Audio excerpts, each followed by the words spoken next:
To me, the way the panel has approached this thing is correct to say we have to answer this question first. What is the Africa we want? So we say we want an Africa that is free of violent conflict and war. What leadership do you produce to get that result? We want an Africa that is free from poverty. What kind of leadership do you need to create to end that poverty? We want an Africa that is free of, that is driven by women's emancipation. Where is this leadership? How do you create it? We want an Africa that is free of corruption.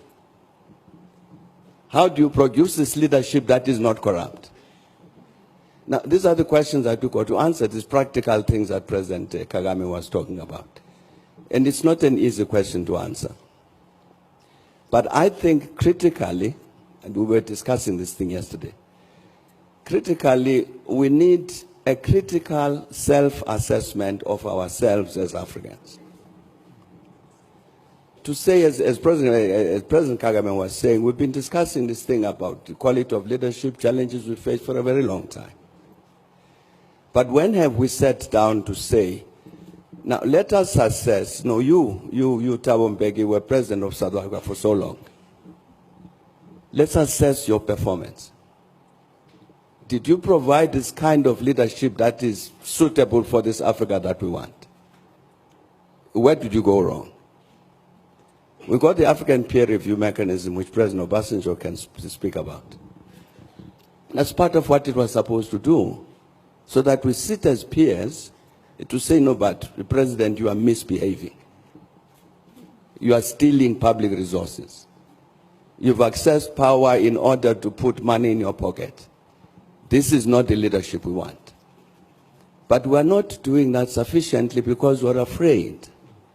We're afraid to speak frankly to one another about the wrong things that we're doing. And I think if we don't do that, we will meet a century hence to discuss the same question. I think that critical self-assessment of the continent is necessary. And I mean a real, critical, truthful self-assessment that's critical. And I think that would be an important step forward in terms of producing this kind of leadership which Africa wants. I'm handing this to President Kab. I suspected you might do that, yes.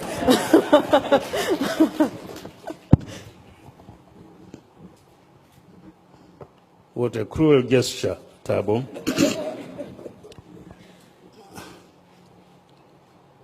We want an Africa, as you said, where there is equality of gender, equality of opportunity, promise of a good, healthy life, promise of an educated society, promise of a leadership that thinks more about service than being served. We want all of that, borders to be removed and so on. Why don't we have it? My answer is very clear. Because you have a selfish leadership. Extremely selfish.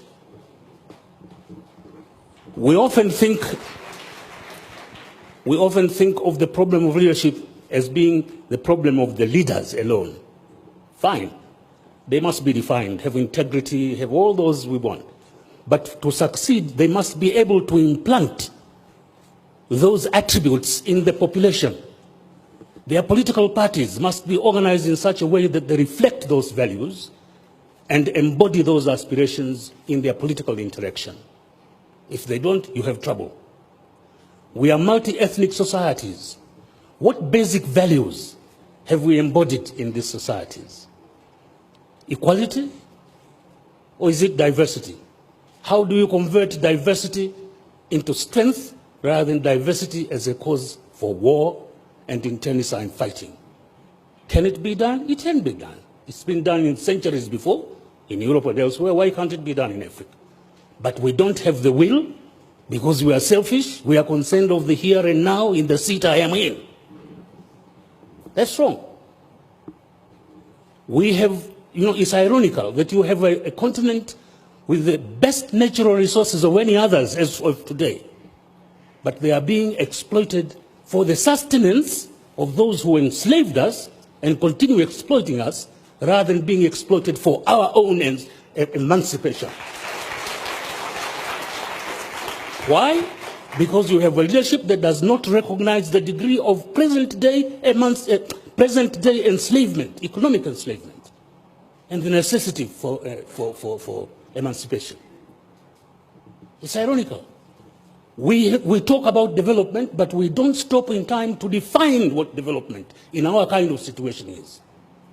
One of the greatest reasons of admiration for this country, for instance, is the fact that you have here a universal system of health and education delivery. Now that is development. Rwanda is more developed than any of these Western countries in this regard, where you have assured health and education delivery.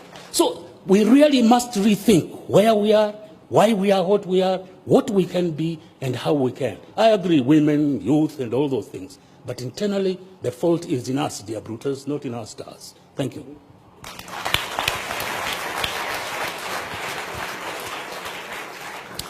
Thank you very much.